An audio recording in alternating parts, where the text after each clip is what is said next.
ओम नमो भगवते वासुदेवाय नमः। ओम नमः शिवाय। आज बृहस्पतिवार के दिन सुनिए बृहस्पति देवता की कथा। इस कथा को सुनने से भक्तों की सभी मनोकामनाएं भगवान बृहस्पति देव की कृपा से पूर्ण हो जाती है। तो आइए बड़े ही श्रद्धा मन से कथा का श्रवण करते हैं। प्राचीन समय की बात है। भारतवर्ष में एक राजा राज्य करता था। वह प्रतापी, दानी और धर्मपरायण था। प्रतिदिन मंदिर जाकर भगवान के दर्शन करता, ब्राह्मणों और गुरुओं की सेवा करता। जो भी याचक उसके द्वार पर आता उसे कभी निराश नहीं लौटाता था। राजा विशेष रूप से प्रत्येक बृहस्पतिवार को व्रत रखता, गुरु बृहस्पति देव का पूजन करता और निर्धनों को दान देता था। उसका विश्वास था कि गुरु की कृपा से ही जीवन में सुख, शांति और यश प्राप्त होता है। परंतु राजा की रानी का स्वभाव इससे बिल्कुल भिन्न था। उसे व्रत, पूजन, दान, पुण्य या साधु सेवा में कोई रुचि नहीं थी। वह राजा को भी समझाया करती थी कि इतना दान करने से उसके घर का धन नष्ट होता है और साधु ब्राह्मणों पर भरोसा नहीं करना चाहिए। राजा शांत स्वभाव का था। वह रानी को समझाता रहा, पर रानी का मन नहीं बदलता था। एक दिन राजा शिकार खेलने वन में चला गया। महल में रानी और दासियां ही थी। उसी समय गुरु बृहस्पति देव साधु का रूप धारण करके राजा के द्वार पर भिक्षा मांगने आए। साधु ने रानी से भिक्षा मांगी तो रानी झुंझला कर बोली कि वह दान पुण्य से तंग आ चुकी है। सब काम उसके पति ही बहुत करते हैं। उसने यहाँ तक कह दिया कि यदि साधु सच में कृपा करना चाहते हैं तो ऐसा वर दें उसका सारा धन नष्ट हो जाए ताकि उसे चैन मिले।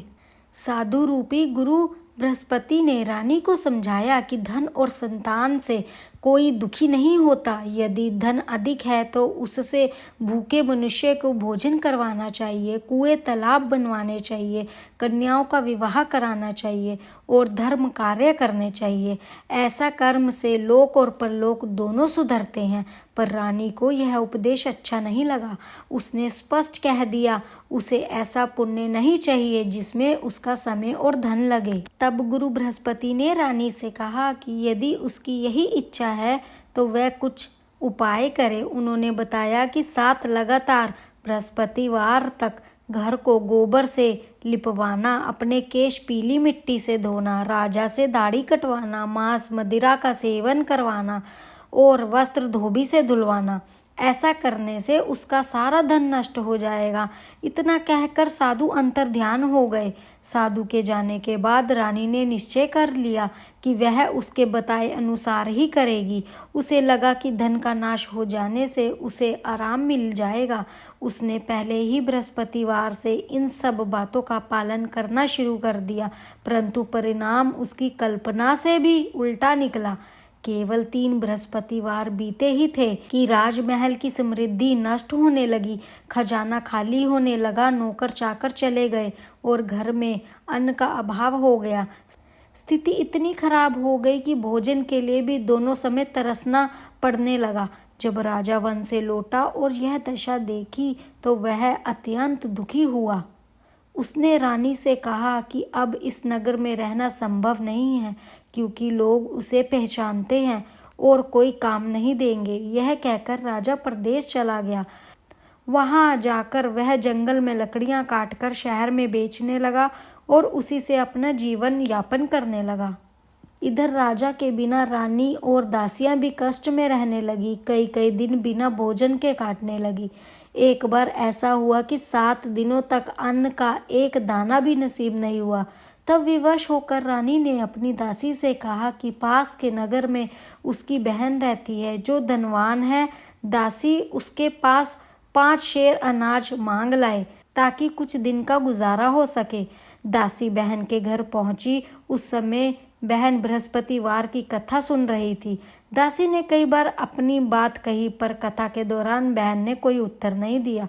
दासी को लगा कि उसकी बात की उपेक्षा की जा रही है। वह दुखी होकर, क्रोधित होकर लौट गई। रानी से बोली कि उसकी बहन बहुत घमंडी है और छोटे लोगों से बात भी नहीं करती।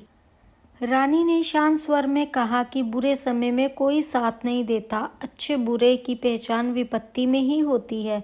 यह सब उसके अपने कर्मों का फल है। उधर कथा समाप्त होने के बाद बहन को ध्यान आया कि दासी आई थी। उसे अपनी बहन की स्थिति का अनुमान हुआ। वह तुरंत अपनी बहन के घर पहुंची और बताया कि बृहस्पतिवार की कथा के कारण वह बोल नहीं सकी थी। जब रानी ने अपनी गरीबी का हाल सुनाया तो बहन ने कहा कि गुरु बृहस्पति सबकी सुनते हैं। उसी से कहा कि घर के भीतर देखो, शायद कहीं अनाज रखा हो। दासी भीतर गई तो उसे एक घड़ा अनाज का मिल गया। यह देखकर सभी चकित रह गए, क्योंकि पहले घर से सभी बर्तन देखे जा चुके थे। तब बहन ने रानी को बृहस्पति व्रत की विधि समझाई। उसने बताया कि बृहस्पतिवार को प्रातः स्नान करके व्रत रखना चाहिए, सिर नहीं धोना चाहिए, पीले वस्त्र धारण करने चाहिए, चने की दाल, गुड़ और केले के वृक्ष की जड़ में भगवान विष्णु और गुरु बृहस्पति का पूजन करना चाहिए, कथा सुननी चाहिए और एक समय पीला भोजन करना चाहिए। इस प्रकार करने से गुरुदेव प्रसन्न होते हैं और अन्न धन तथा सुख प्रदान करते हैं। बहन के समझाने पर रानी और दासी ने निश्चय किया कि वो भी बृहस्पतिवार का व्रत करेंगी। अगले बृहस्पतिवार उन्होंने श्रद्धा से व्रत रखा। उनके पास पीला भोजन नहीं था, फिर भी वे नियम से डटी रही। उसी समय एक साधारण व्यक्ति 2 थालों में पीला भोजन देकर चला गया। वो समझ गई कि यह गुरु बृहस्पति की कृपा है। उस दिन के बाद रानी और उसकी दासी पूरे मन से प्रत्येक बृहस्पति को बृहस्पति देव का व्रत रखने लगी। वे नियम पूर्वक स्नान करती, पीले वस्त्र धारण करती, चने की दाल और गुड़ से भगवान विष्णु तथा केले के वृक्ष का पूजन करती और श्रद्धा से कथा सुनती।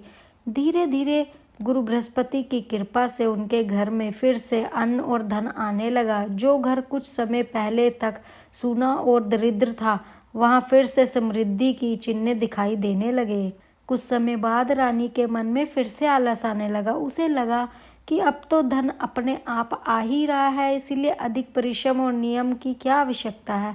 यह देखकर दासी ने रानी को समझाया कि पहले भी इसी लापरवाही के कारण सारा धन नष्ट हो गया था। बड़ी कठिनाइयों के बाद यह समृद्धि मिली है, इसीलिए अब दान पुण्य करना चाहिए, भूखों को भोजन कराना चाहिए, प्याऊ लगवानी चाहिए, ब्राह्मण और साधुओं की सेवा करनी चाहिए। रानी को दासी की बात समझ आ गई और उसने फिर से धर्म के मार्ग पर चलने का निश्चय किया। उत्तर प्रदेश में राजा लकड़ियां काटकर अपना जीवन यापन कर रहा था। दिन भर जंगल में परिश्रम करता और शाम को लकड़ियां बेचकर जो थोड़ा बहुत धन मिलता उसी से गुजारा करता। एक दिन वह बहुत दुखी होकर बैठा था। उसी समय गुरु बृहस्पति देव साधु के रूप में प्रकट हुए। उन्होंने राजा को उसकी चिंता का कारण पूछा। राजा की आंखों से आंसू बहने लगे और उसने पूरी कथा साधु को सुना दी। साधु ने राजा को समझाया कि उसकी यह दशा उसकी पत्नी द्वारा किए गए अपराध का परिणाम है।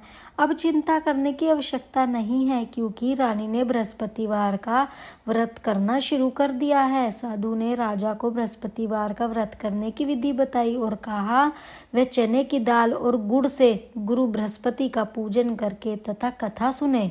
ने अपनी विवशता बताई कि उसके पास पूजा पाठ का सामान जुटाने तक का साधन नहीं है। तब साधु ने आश्वासन दिया कि बृहस्पतिवार के दिन उसे सामान्य दिनों से अधिक धन प्राप्त होगा।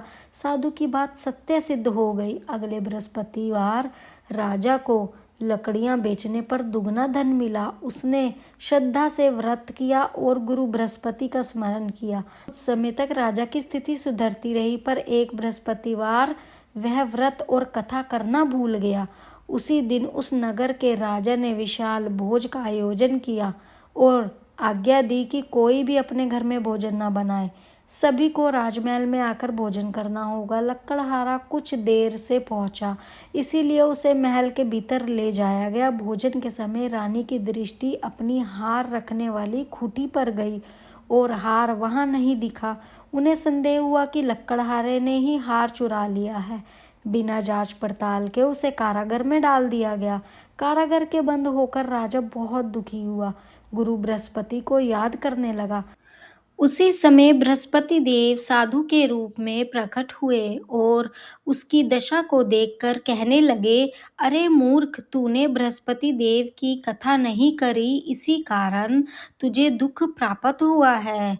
अब चिंता मत कर, बृहस्पतिवार के दिन कारागार के दरवाजे पर 4 पैसे पड़े मिलेंगे, उनसे तू बृहस्पति देव की पूजा करना, तेरे सभी कष्ट दूर हो जाएंगे।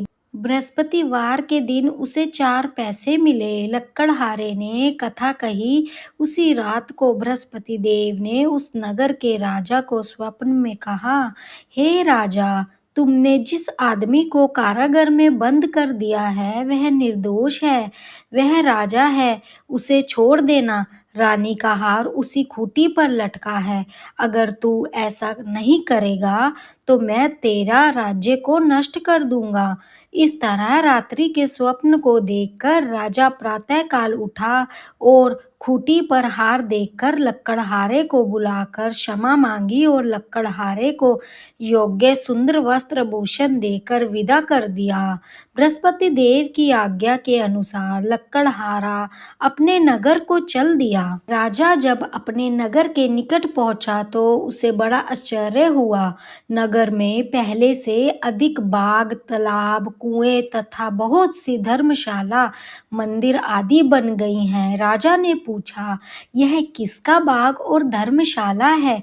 तब नगर के सब लोग कहने लगे, यह सब रानी और उसकी दासी के हैं। तो राजा को आश्चर्य हुआ और गुस्सा भी आया।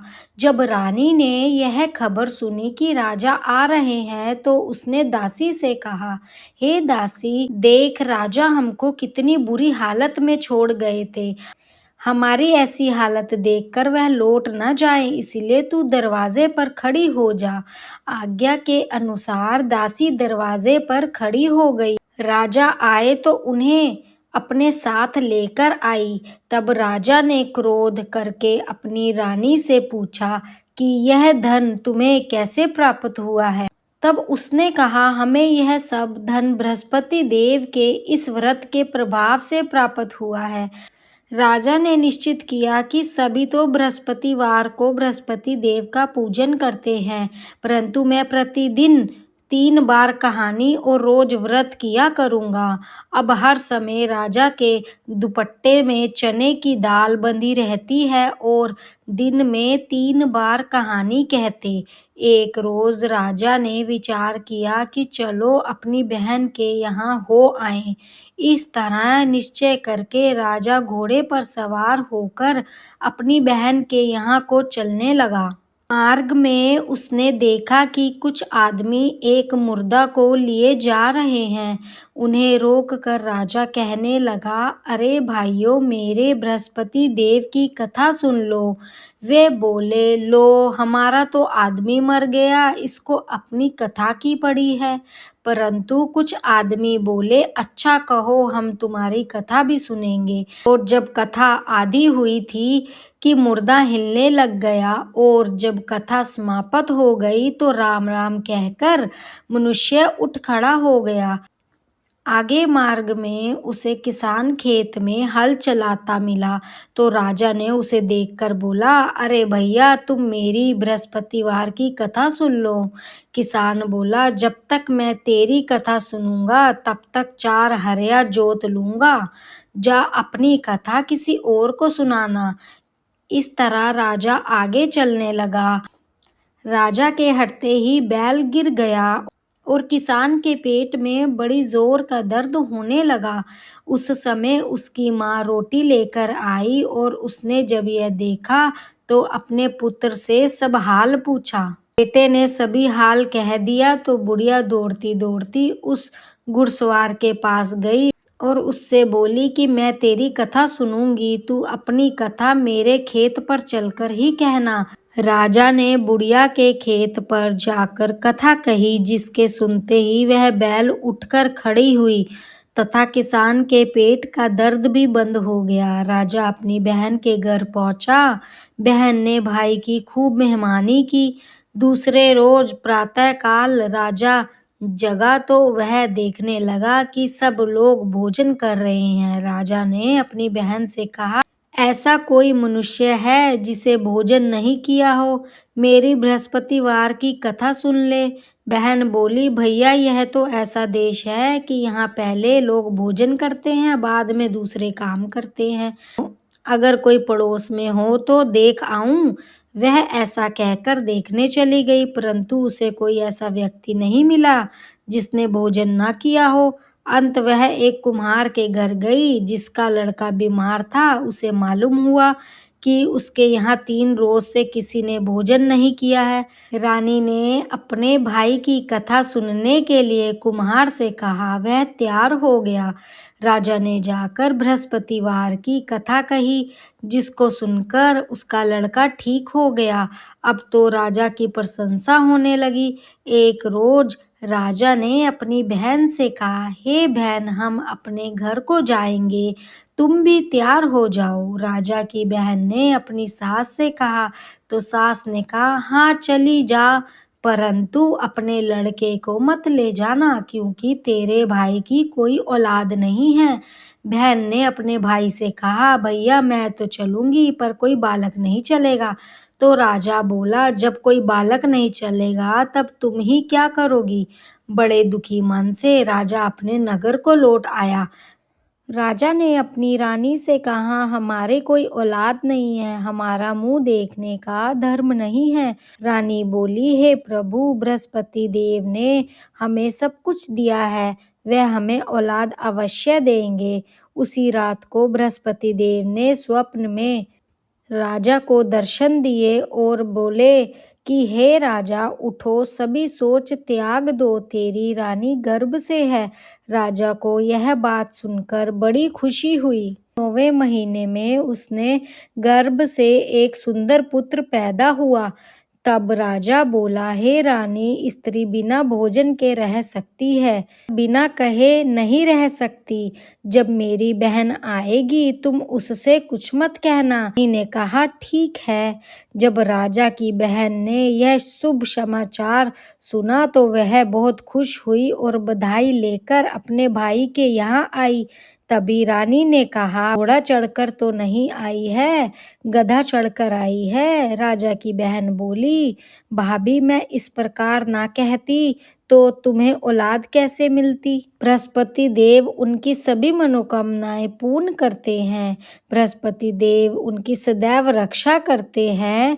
जो सदैव बृहस्पतिवार का व्रत करता एवं कथा पढ़ता या सुनता है, दूसरों को सुनाता है, जो संसार में सच्चे हृदय से बृहस्पति देव का पूजन करते हैं, उनकी सभी मनोकामनाएं उसी प्रकार पूर्ण होती हैं जैसे राजा और रानी ने बृहस्पति देव ने पूर्ण की है। तो प्रेम से बोलिए, बृहस्पति देवता की जय, भगवान विष्णु की जय, समस्त देवी देवताओं की जय, भगवान शिव शंकर की जय।